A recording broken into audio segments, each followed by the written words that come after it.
Hello everyone and welcome to instant biology by doctor Nilabh. आज जिस topic पे हम बात करने वाले हैं वो है फ्लूइड फ्लो।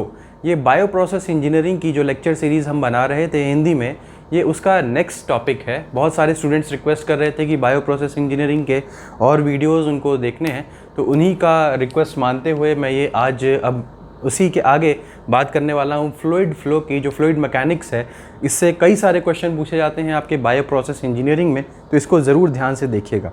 दूसरी एक इम्पॉर्टेंट चीज़, इसको शुरू करने से पहले मैं बता दूं कि गेट बायोटेक्नोलॉजी के लिए जो बैच है वो शुरू हो चुका है। आप में से जिन भी लोगों को उसमें इनरोल करना है तो जल्दी से जल्दी उसको इनरोल कर लीजिए। इस वीडियो के डिस्क्रिप्शन, जो इस वीडियो का जो कमेंट बॉक्स है, उसमें जा कर के कमेंट कर सकते हैं, या डायरेक्टली हमारे टेलीग्राम चैनल पे जुड़ करके आप हमसे डायरेक्टली कांटेक्ट कर सकते हैं टेलीग्राम चैनल के थ्रू भी।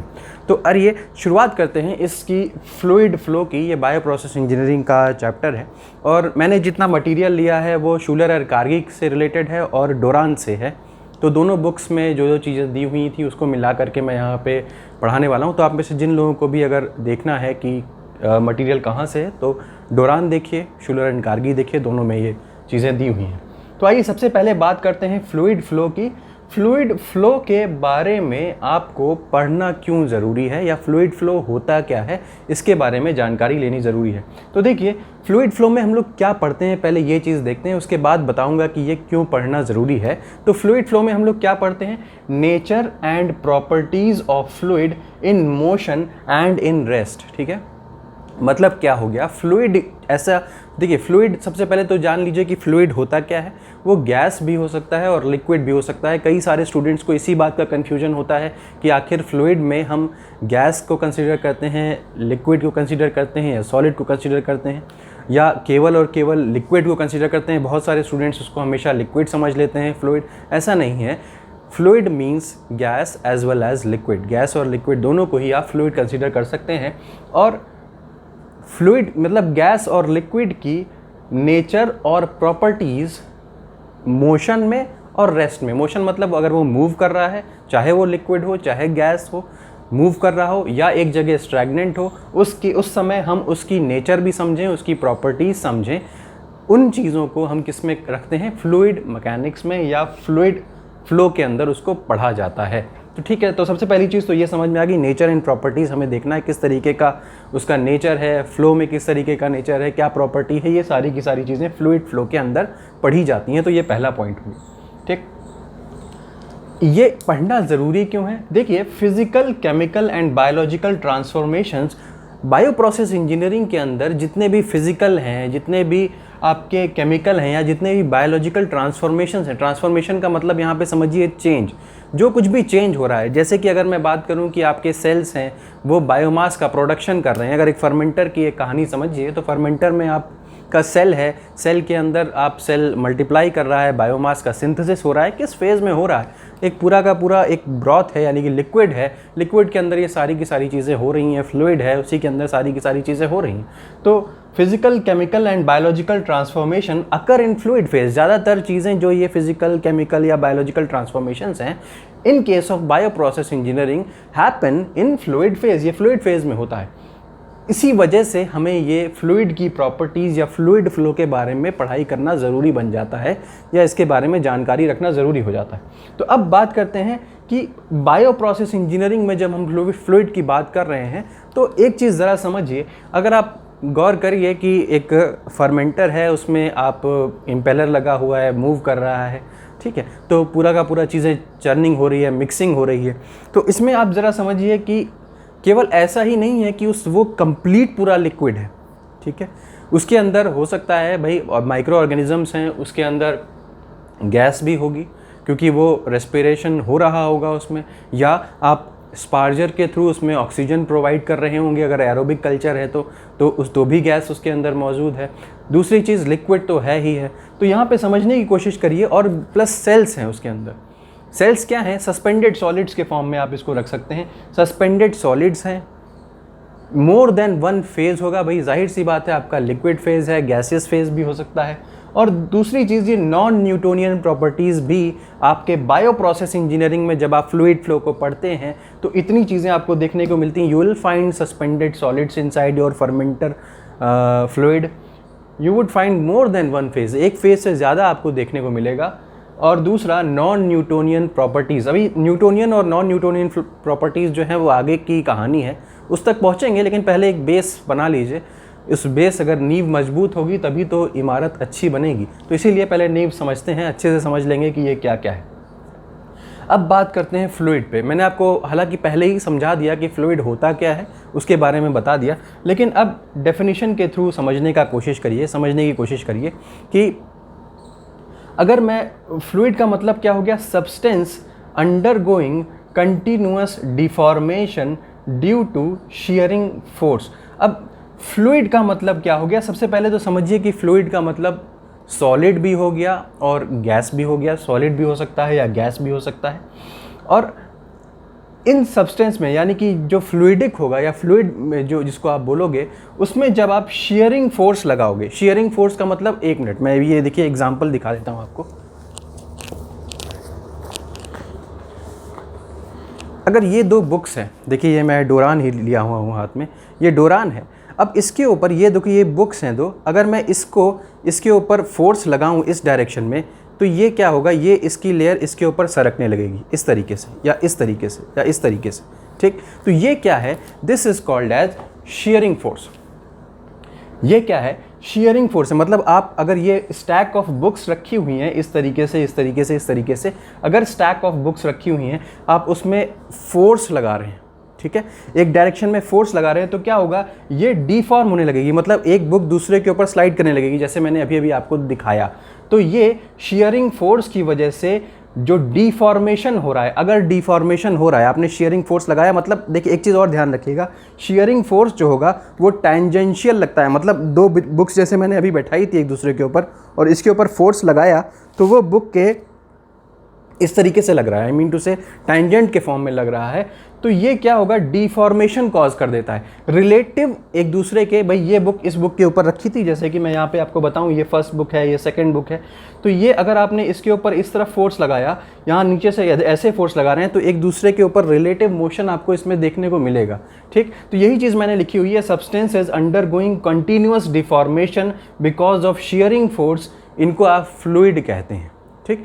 ऐसे सब्सटेंसेस जिनको अगर शियरिंग फोर्स लगाई है और उनके जो स्ट्रक्चर है उसमें डिफॉर्मेशन होने लगेगा, डिफॉर्मेशन मतलब एक दूसरे के रेस्पेक्ट में मूवमेंट शो होने लगेगा, तो उसको आप फ्लूइड बोलते हैं।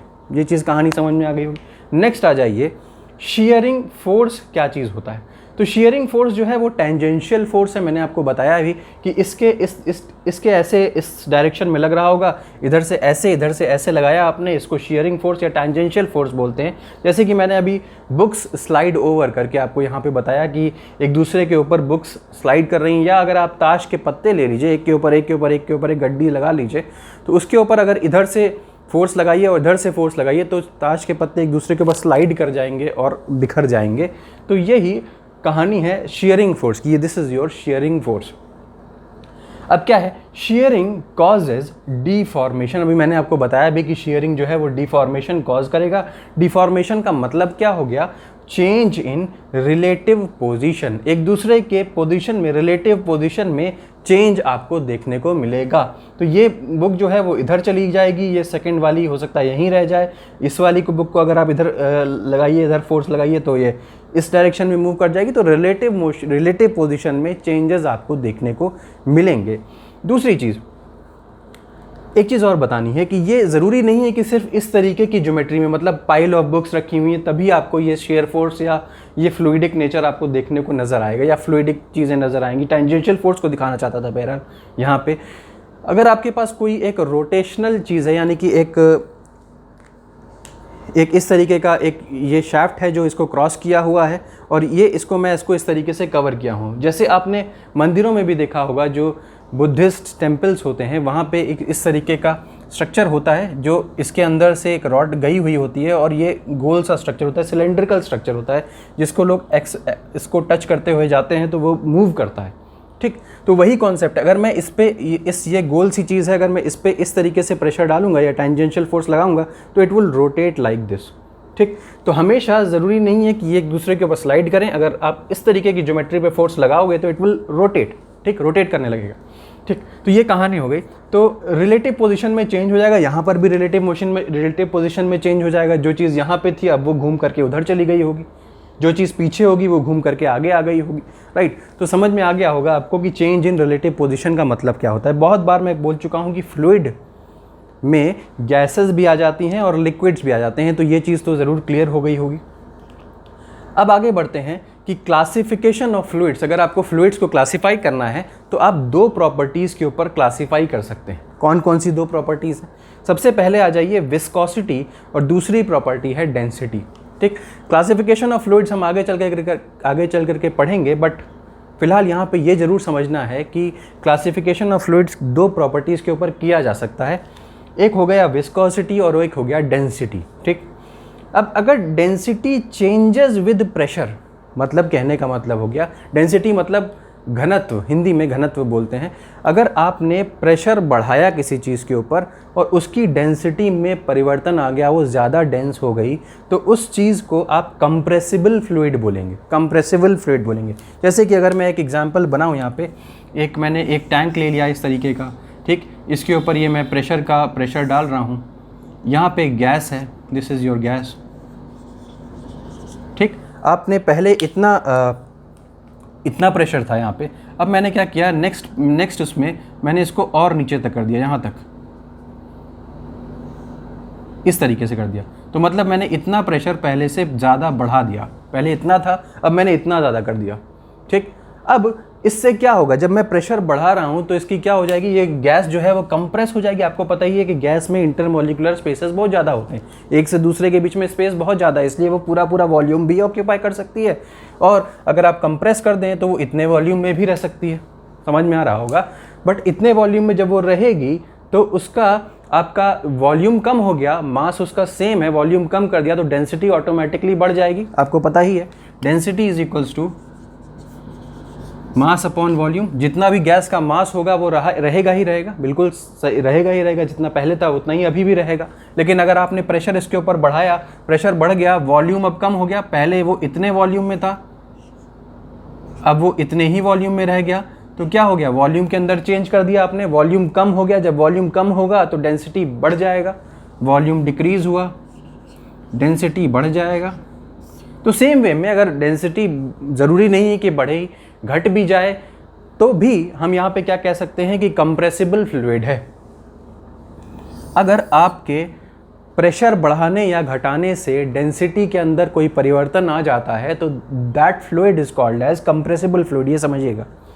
नेक्स्ट, जरूरी नहीं, अच्छा देखिए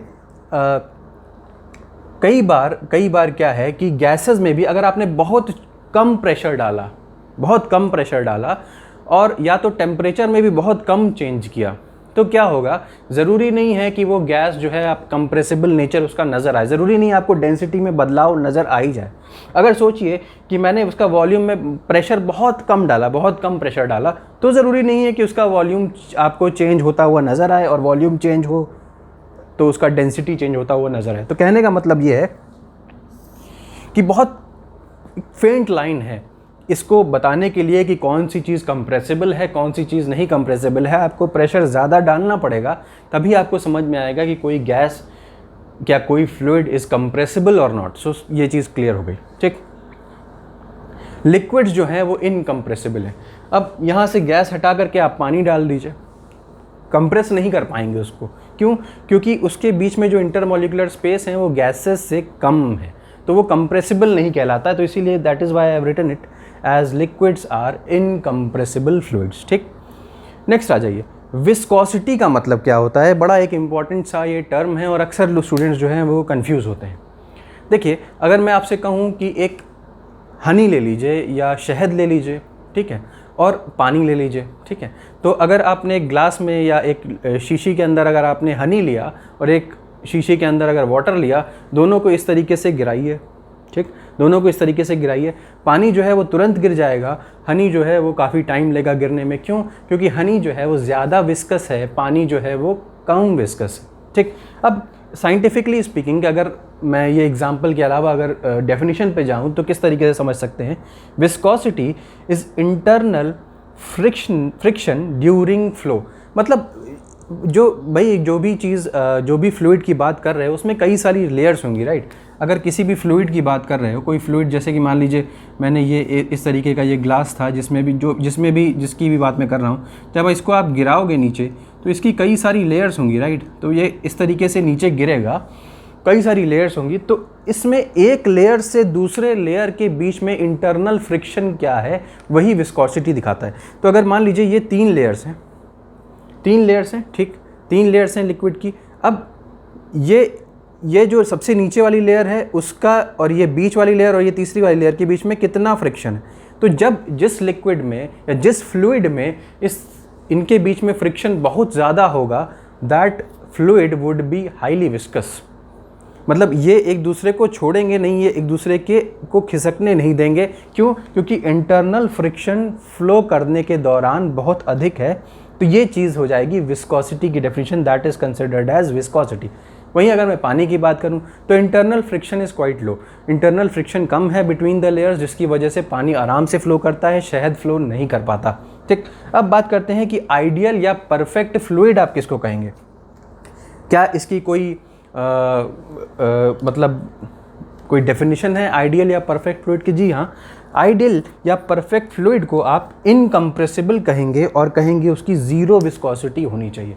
मतलब बिल्कुल आराम से फ्लो करना चाहिए और इनकम्प्रेसिबल होना चाहिए, मतलब उसको दबाव पड़ने पर भी वो कंप्रेस नहीं होना चाहिए। Incompressible and zero viscosity.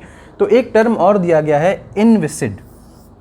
Inviscid दिया गया है किस चीज़ को? जब किसी चीज़ की ज़ीरो विस्कोसिटी होगी तो उसको इनविसिड बोलेंगे।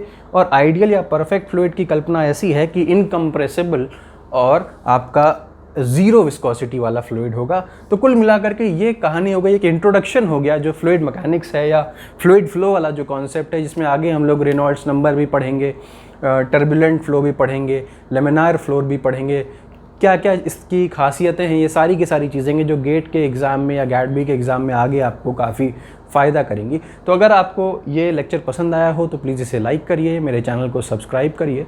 और आप वो इस बात ज़रूर याद रखिएगा कि इन केस अगर आपको गेट की कोचिंग ज्वाइन करनी है तो हमें डायरेक्टली कॉन्टैक्ट करें कमेंट बॉक्स में टाइप करके, और या तो फिर आप टेलीग्राम चैनल पे भी हमसे जुड़ सकते हैं। Thank you so much, have a great day.